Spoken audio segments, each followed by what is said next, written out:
Salut les amis. Alors aujourd'hui on va parler du low kick.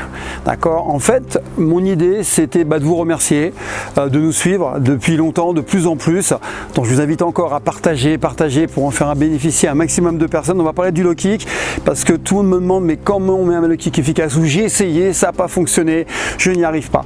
Donc en fait ce que je vais faire c'est que je vais vous faire un cours, un vrai cours comme je le fais en cours privé avec mes élèves. C'est qu'en fait je vais vous apprendre de A à Z à faire un low kick puissant et dévastateur comme vous le souhaitez. Donc je suis avec Gaylord. Gaylord il mange bien à la cantine, vous pouvez regarder, parce qu'en fait le low kick, le problème c'est que même si on frappe pas fort, quand on le maîtrise c'est dévastateur. Donc je lui ai mis deux grosses protections. D'accord, c'est les protections spécifiques pour le low kick. Celles-là, elles sont particulièrement performantes parce que vous allez voir, je touche à peine, ça fait mal. L'intérêt du low kick, c'est qu'il ne faut pas être dans le spectaculaire, il faut être dans l'efficace.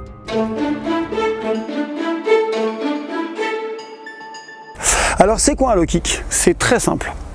Le low kick, c'est une frappe circulaire des membres inférieurs donnée avec le tibia sur diverses parties du corps des membres inférieurs. Ça peut être la cuisse, ça peut être le dessus du genou, ça peut être le genou et le mollet. Et vous allez voir que pour apprendre, il y a une vraie progression pédagogique. C'est qu'en fait, on passe pas comme ça de A à E. D'accord? C'est comme à l'école, il faut y aller progressivement. Donc on va voir comment on le donne, où on le donne, comment il est efficace, pourquoi il est efficace, pourquoi il n'est pas efficace, comment on améliore la vitesse, comment on améliore la puissance, comment on améliore la performance de frappe. Et vous allez voir que facilement, si vous appliquez ce que je vous dis, cours par cours, vous allez accéder à la perfection. Alors, on va le couper en plusieurs vidéos. Pourquoi? Parce que c'est assez long. Et je veux qu'à chaque fois, vous puissiez vous entraîner entre chaque vidéo et avoir vos retours. Pourquoi aussi je fais cette vidéo? C'est que j'essaie de donner des outils aux gens qui veulent apprendre à se défendre. Mon idée, ma mission de vie, en tout cas à mon âge, c'est de partager, parce que qu'est-ce que je vais faire de ces techniques si j'emmène dans ma tombe? Mon but, c'est de partager. Donc le low kick est d'une des techniques les plus efficaces du penchak et de la self-défense. Donc ceux qui n'ont pas confiance, ceux qui vont avoir quelques outils pour apprendre à se défendre, je vous invite à télécharger le lien qui est dans la description sous la vidéo et vous aurez accès à votre guide de self-défense. Et vous aurez plein d'outils psychologiques pour renforcer votre confiance et physique pour renforcer votre corps, et aussi technique. C'est ce qu'on fait aujourd'hui. Encore une fois, tout le monde peut le faire, et l'avantage du low kick, c'est qu'il ne demande pas de souplesse, il ne demande pas de connaissances techniques extraordinaires, et tout le monde peut le faire, même en jean.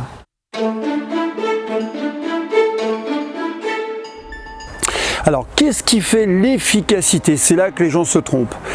Première chose, c'est la rotation de la hanche. Par rapport au fouetté, au mawashigiri du karaté, là on va engager la hanche, ce qui fait que quand on loupe, on fait un tour sur soi-même. Donc engager la hanche, c'est très simple, c'est que là j'engage et je laisse partir ma hanche. À aucun moment je retiens, c'est pas un fouetté. Donc on engage la hanche. Deuxième chose, c'est l'ouverture de hanche. Ceux qui sont coincés au niveau de la hanche, qui font comme ceci, ne seront jamais efficaces. Il faut ouvrir ici, complètement ouvrir, ce qui demande une certaine souplesse, et vous verrez, je vous donnerai des exercices pour la souplesse. Troisième chose, c'est le relâchement.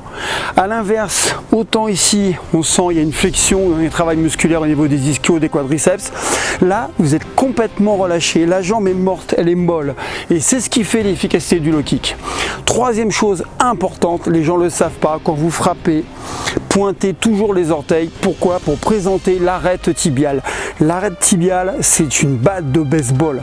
D'accord? Quand ça arrive, c'est puissant. Si vous faites ça, en ramenant les orteils, vous allez recouvrir avec le jambier le tibia. Non, il faut montrer l'arête. Donc quand vous frappez, il faut pointer.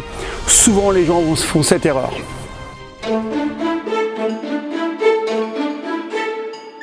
Alors il y a plusieurs types de low kick, en tout cas ceux que je pratique. Il y a le low kick qui est le plus connu, c'est celui longue distance. En fait je monte ici et je descends. Vous voyez, Gaylord, en fait, il plie. Pourquoi? Parce que je laisse ma jambe morte. Donc forcément, il y a un poids lourd qui arrive. C'est une batte. Donc je monte bien, je fais une parabole et je descends. Et ma jambe est détendue. Donc ça, c'est le low kick de loin, longue distance. Ensuite, il y a le low kick courte distance. Je suis à distance de rue. D'accord, il y a un conflit. Je discute, donc je suis à distance de bras. Et là, je vais kicker. Voilà, vous avez vu l'impact, je touche à peine. Pourquoi? Parce que je touche le bon endroit. Donc ici, voilà, ça va? Ok.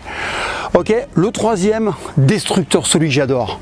Là, on coupe. En fait, c'est la même distance, sauf que regardez bien. je vais penser que j'ai une lame. Bon, tu sens la différence, c'est qu'en fait quand je suis là, voilà, il y a un écrasement total. Et le dernier qui est très peu connu, ça c'est un truc que j'ai trouvé, parce que je cherche tout le temps. En fait, au lieu de travailler avec l'extérieur, je suis ici et je vais ouvrir. Voilà.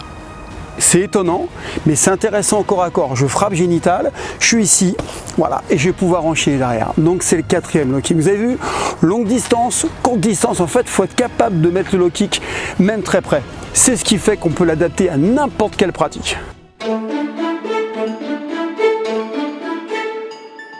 Alors maintenant, c'est où frapper? C'est bien de frapper comme une mule, mais l'intérêt c'est de frapper au bon endroit, avoir une précision chirurgicale. Alors, il y a vraiment plusieurs endroits. Le premier, je vous le fais voir de ce côté-là pour que ça soit visible et je le ferai de l'autre côté en frappe.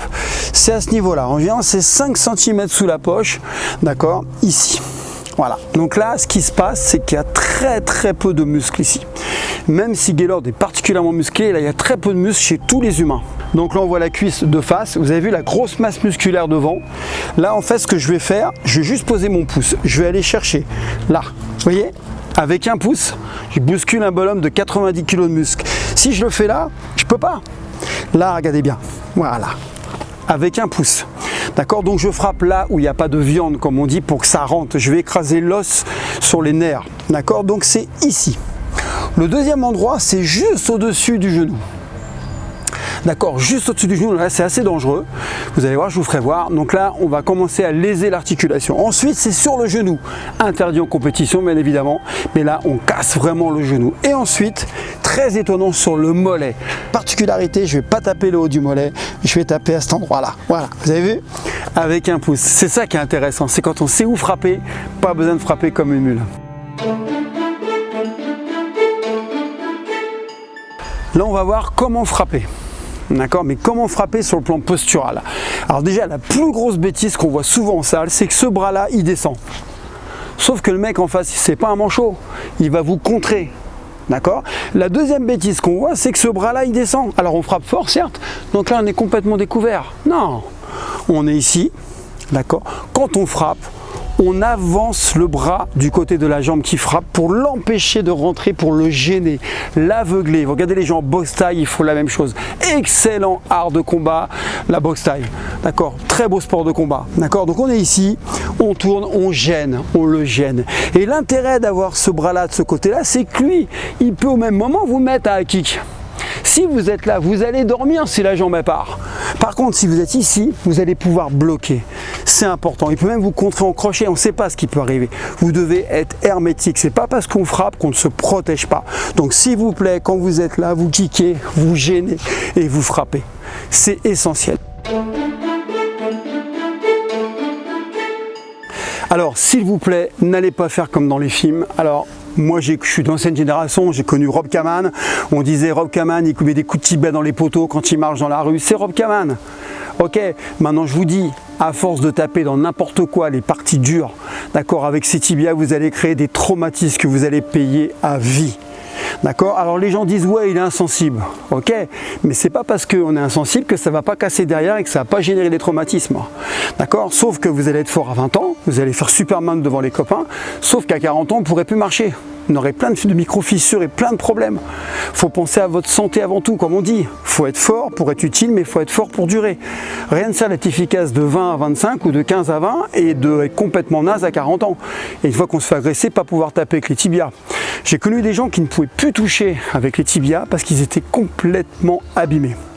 Alors il faut savoir une chose, c'est qu'on ne durcit pas en prenant les rouleaux à pâtisserie, en prenant la bouteille de coca, t'as dû entendre ça, on a tous entendu ça, en prenant un arbre, comme dans les films kickboxers, on met des coups de tibia dans les arbres, mais non, ça c'est pas bon du tout. On fait comment? Eh ben en fait, on travaille mécaniquement. C'est qu'en fait, ce qui est bizarre, c'est qu'en faisant de la musculation intelligente, en faisant de la course, en fait, en activant les muscles, vous allez stimuler le tendon qui va travailler l'os. Et en fait, ce qui est bizarre, c'est que réfléchissez, faites des recherches sur Internet. Les tennisman ont un avant-bras au niveau osseux plus solide du côté où il frappe que l'autre. Ça veut dire que quand vous sollicitez un muscle, un tendon, vous sollicitez l'os. Voilà pourquoi à un certain âge, les jambes en fait ont une fragilité osseuse. Donc vous allez renforcer votre corps en faisant de la musculation d'une part. Ensuite, vous allez renforcer vos tibias en les travaillant intelligemment, en travaillant au sac lourd, en travaillant au pas haut. En fait, vous allez habituer le muscle et l'os à prendre des chocs. Ensuite, quand vous travaillez l'entraînement dur, en combat, en assaut dur, vous mettez des protèges tibias. D'accord, le jour où vous aurez besoin, vous n'aurez pas 50 blocages à faire, hein. Vous aurez un tibia en bon état. Donc durcissez progressivement et important, ayez une bonne alimentation, d'accord, avec des oméga 3, les protéines, tout ce qu'il faut parce que l'alimentation va permettre de récupérer de vos entraînements très physiques. Vous voyez, c'est un ensemble de choses. Et arrêtez de faire les bourrins en tapant sur des parties dures, vous allez vous abîmer. D'accord, moi je frappe fort en tibia, vous le savez, mais j'ai pas les tibias abîmés. Donc je pourrais taper dans 10 ans. Si je commence à taper dans les arbres, ah ça va faire bien, je vais faire le buzz hein, peut-être, sauf dans 2 ans on se revoit pas. Alors là on voit un tibia, donc il y a l'arête tibiale qui est ici. Ce qu'il ne faut pas faire, je vous l'ai dit, c'est regardez, le jambier recouvre le tibia, donc vous n'avez plus d'arme. En fait, c'est comme si vous aviez un couteau et vous aviez un cache dessus. C'est plus efficace, donc il faut pointer. Ensuite, c'est comme ça, on est tous des humains, on est tous foutus pareil. La partie dure du tibia, elle est ici. D'ailleurs, ceux qui font de la boxe taille le savent, quand on fait un blocage avec le bas, ça fait mal. Avec le coup du pied, c'est une catastrophe. Là, ça fait très mal, on le sent, hein, tu sens là. Là, c'est très dur, parce qu'on se rapproche de l'articulation. Donc, frappez avec cette partie haute. Bloquez avec cette partie haute pour ceux qui bloquent. Ensuite, ce qu'il faut savoir, vraiment ce qu'il faut retenir, c'est que si vous frappez avec la partie basse, vous risquez de vous faire bloquer, d'avoir mal et vous risquez d'être moins efficace. D'accord ? Ensuite, sur les impacts, il faut savoir que quand vous prenez trop de coups dans les tibias, vous risquez, d'accord, des problèmes de périostite. D'accord, c'est l'inflammation du périos, je vous l'ai expliqué, c'est ce qui protège les terminaisons nerveuses. Ensuite, ce que vous risquez, c'est des calcifications intramusculaires. Vous risquez des traumatismes, des fissures. Il y a même des gens qui se cassent le tibia. Il y a une vidéo sur YouTube qui tourne, on voit un combattant de très haut niveau qui se fait casser le tibia, c'est impressionnant. Et oui, pourtant, il est insensibilisé. Je vous l'ai expliqué ça. C'est pas parce qu'on ne sent rien que ça va pas casser.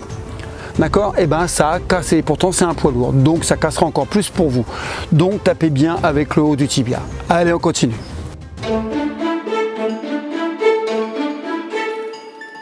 Donc la première chose à faire, c'est isoler, travailler dans le vide. Pour bien travailler le mouvement, c'est comme à l'école, on commence par les lettres, l'alphabet, on fait des mots, on fait des phrases, on écrit un livre. Il y a un ordre, dans la vie il y a toujours un ordre.